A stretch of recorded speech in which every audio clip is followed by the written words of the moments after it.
Jagoan pemain-pemain dari setiap farm ini yang luar biasa menjadi pemenang kontes-kontes sapi terbaik.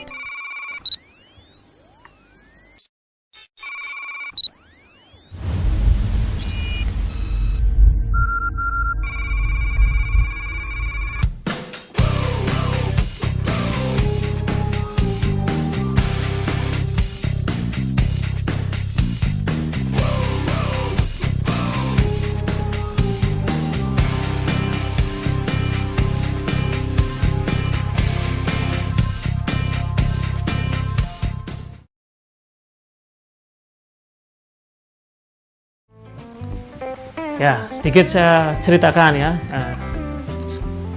Jadi ada yang tahun yang lalu sempat viral itu Mbah Gareng.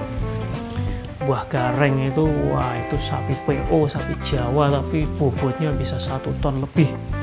Padahal umumnya sapi PO itu ya paling 800-an ya, naik sedikit, tidak sampai 1 ton katanya.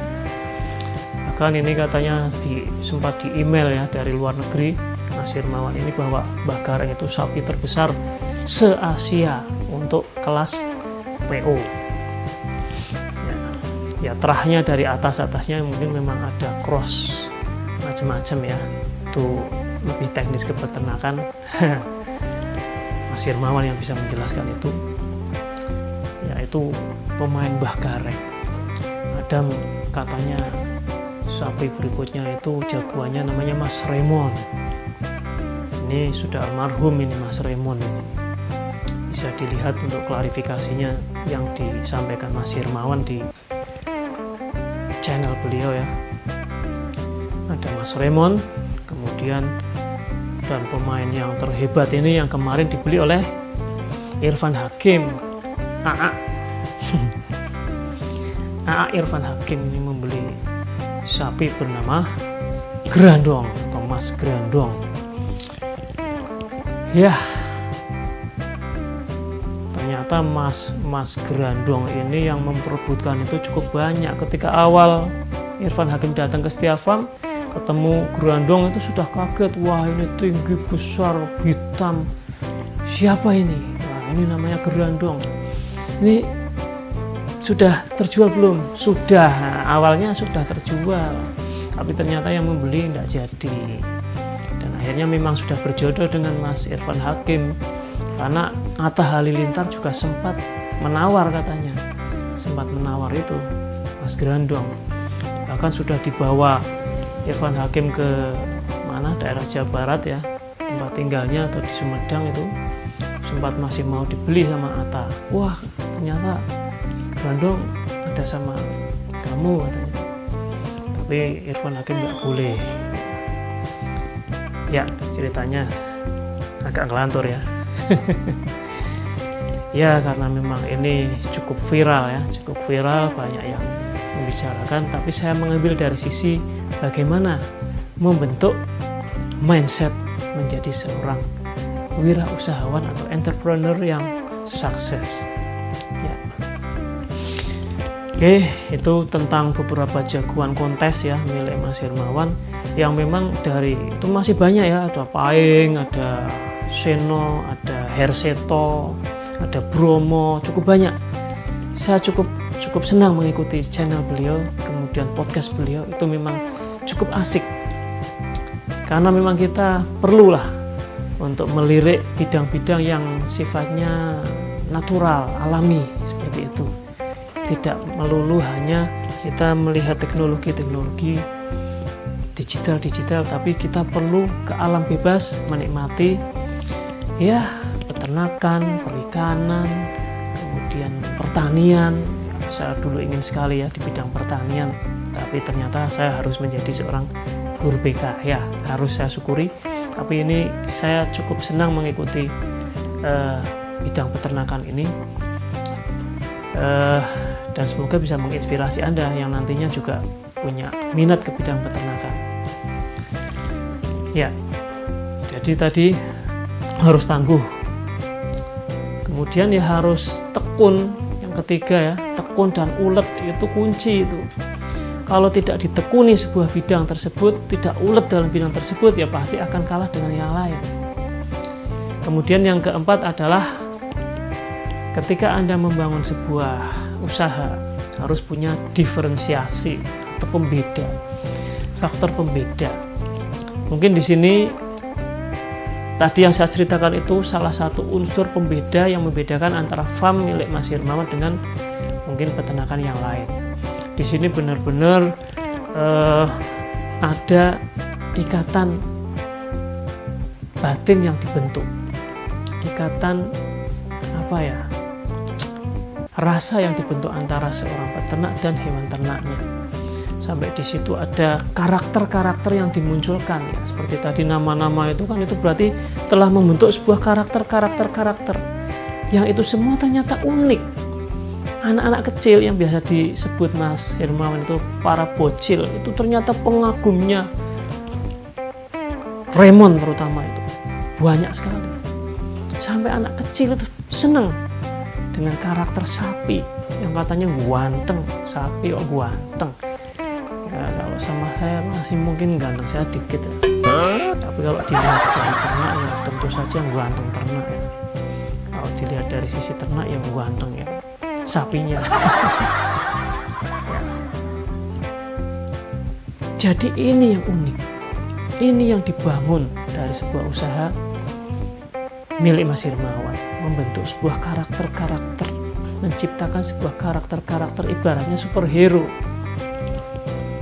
Meskipun kalau dilihat di peternakannya itu ternyata ada rayon-rayonnya, klasifikasinya, ada rayon untuk ekonomis. Ya, sapi-sapi PO yang harga 17 sampai 19 sampai 25 itu ada sendiri, ada rayon tengah, ada rayon wah itu ternyata luar biasa. Yang kualitas kontes, tidak hanya dagingnya tapi kontes itu berarti kan sudah nilainya kan beda. Burung saja kalau misalkan burung lovebird, beli burung lovebird biasa 50.000, setelah menang kontes bisa sampai 5 juta, bisa sampai 10 juta. Begitu juga ternyata dengan sapi. Lah ini ternyata saya baru tahu Mas Irfan Hakim ini membeli sapi grandong ini harganya bukan 280 juta. 280 juta itu pembeli yang sebelumnya yang akhirnya membatalkan itu 280 juta. Kalau dealnya dengan Kak Irfan Hakim, memang Kak Irfan Hakim tidak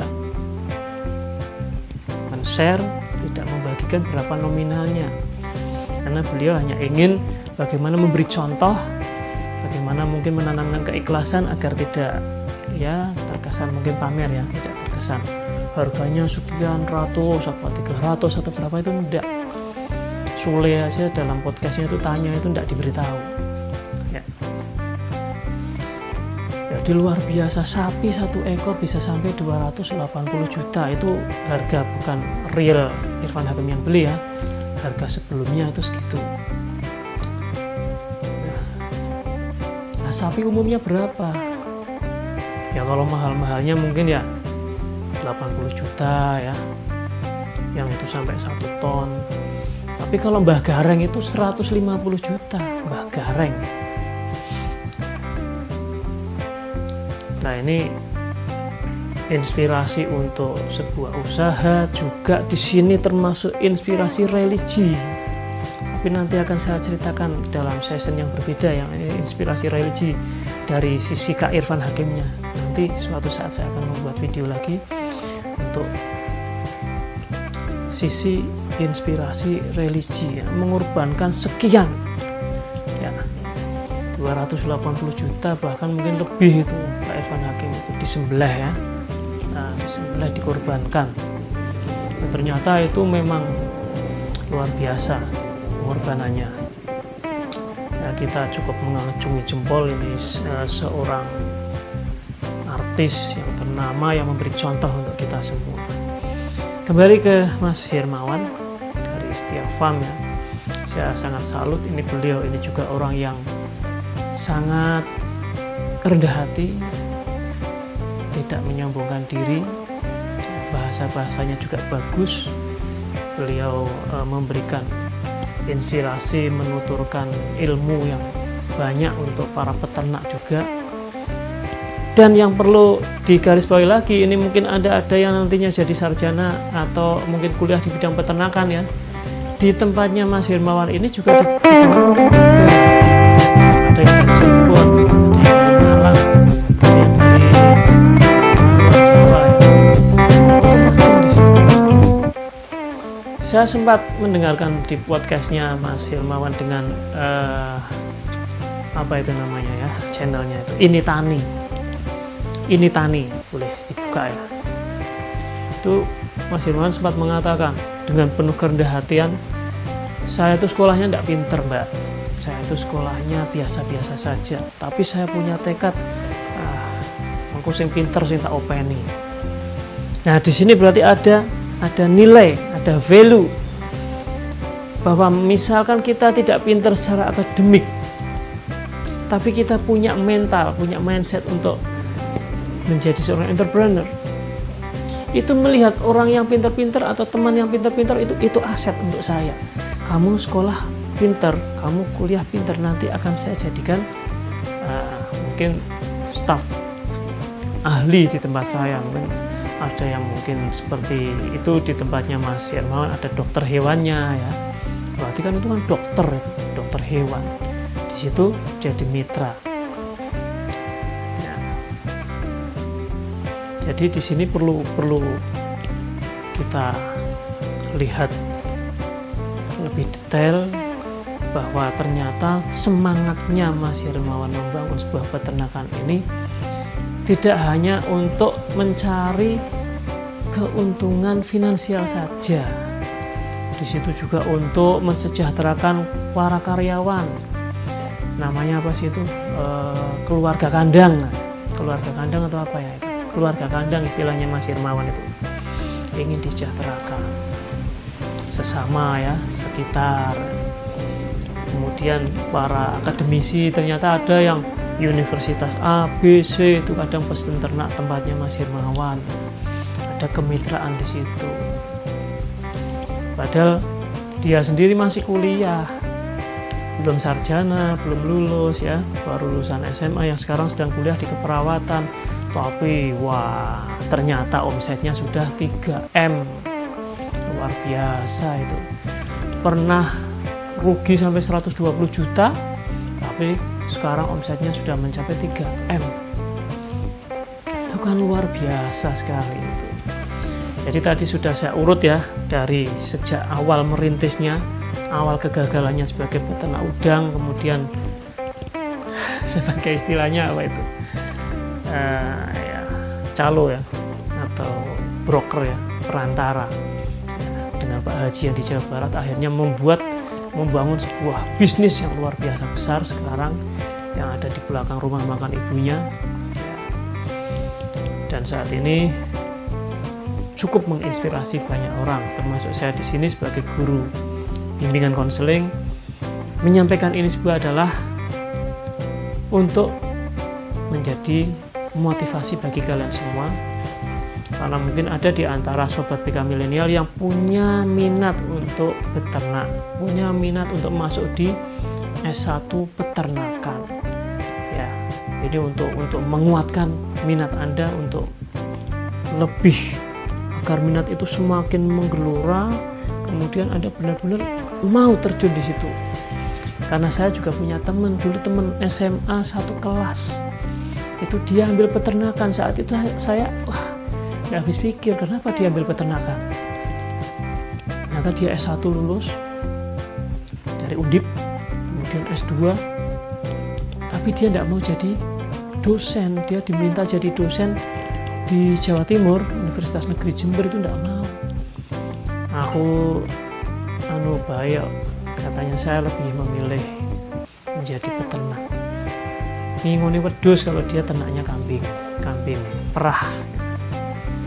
Jadi itu ya, sekolah saat ini memang Anda sedang di bangku sekolah, tapi harus sudah punya rencana-rencana ke depan bagaimana mewujudkan minat itu. Mungkin Anda perlu mengikuti beberapa podcast ya, kemudian materi dari saya ini. Nah, kemudian Anda nanti melangkah, oh iya saya harus masuk di bidang peternakan, misalnya memilih di mana, sesuai dengan minat Anda. Ya. Semoga ini yang saya ceritakan sedikit panjang lebar ini bisa menginspirasi, bisa menjadi sebuah manfaat untuk Anda dan kita semua.